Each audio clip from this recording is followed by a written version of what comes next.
عزیز اللہ خان علی صاحب یہ کہہ رہے تھے کہ میں کہتا ہوں کہ اگر آپ جمعیت کو ووٹ دیں گے تو آپ کو جہنم کی ٹکٹ ملے گی. تحریک انصاف کو کیوں چھوڑ رہے ہیں؟ اس کی بنیادی وجہ یہ ہے کہ ان کی جو پالیسیاں پچھلے آپ 4 سال ڈیر اسماعیل خان کے ناظم ہیں. ذرا آپ بھی تو بتا دیں ڈیر اسماعیل خان کے لوگوں کے لیے کیا کیا ہے. وہ ریلی ایسی نہیں ہوگی جیسی ان کی تھی کہ وہاں عجیب ایک قسم کا وہ تھا. بسم اللہ الرحمن الرحیم. السلام علیکم ناظرین, آپ کا اپنا میزبان ارشد خان ایک بار پھر نئی ویڈیو کے ساتھ حاضر. تو آپ دیکھ رہے ہیں میرا یوٹیوب چینل اور فیس بک پیج آواز آپ کی.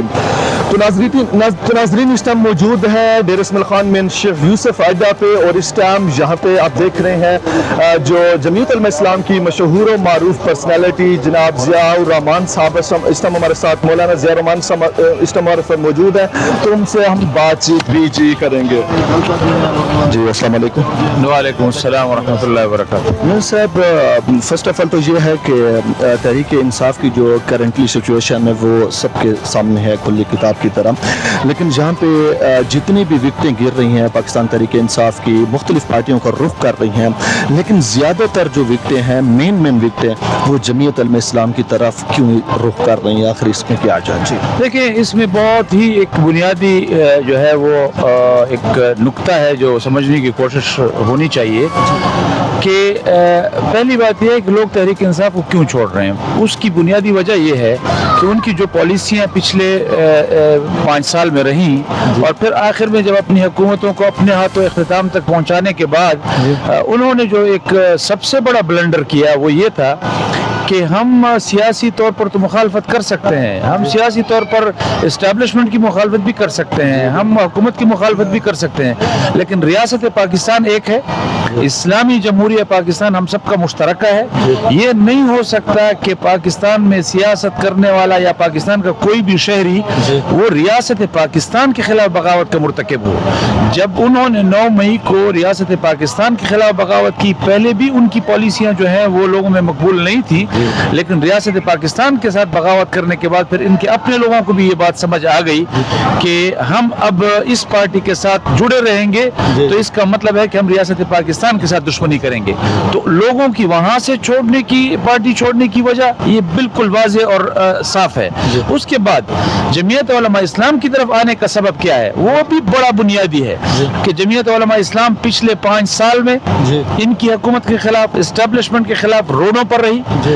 انہوں نے ہر ممکن کوشش کر لی, لیکن اس کے باوجود ہماری قیادت کے دامن پر کوئی اتنا چھوٹا سا داغ بھی وہ ثابت نہیں کر سکے کہ یہ کردار کی شفافیت پھر روڈوں پر ہونے کے باوجود اس حد تک کہ ملین مارچ ہوئے, آزادی مارچ ہوئے, لیکن ہم نے ریاست پاکستان تو چھوڑیے کسی ایک پتے اور گملے تک کو نقصان نہیں پہنچایا. تو لوگوں نے جب یہ دونوں کا موازنہ کیا تو وہاں سے چھوڑنا اس کا سبب بھی واضح تھا اور جمعیت علماء اسلام کی طرف آنا یہ بھی واضح تھا. اس کے علاوہ ڈیر اسماعیل خان میں ایک بہت بڑا فرق ہے کہ ڈیر اسماعیل خان کی ترقی میں آج تک اگر کوئی کردار ہے تو وہ سب کو معلوم ہے کہ وہ جمعیت علماء اسلام کا ہے.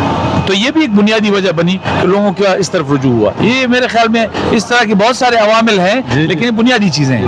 اور اس کے ساتھ 30 جنوری 2024 کو ابھی پاکستان پیپلز پارٹی کے چیئرمین جناب بلاول بھٹو صاحب حاکم نواز پارک میں جلسے عام سے خطاب کر گئے.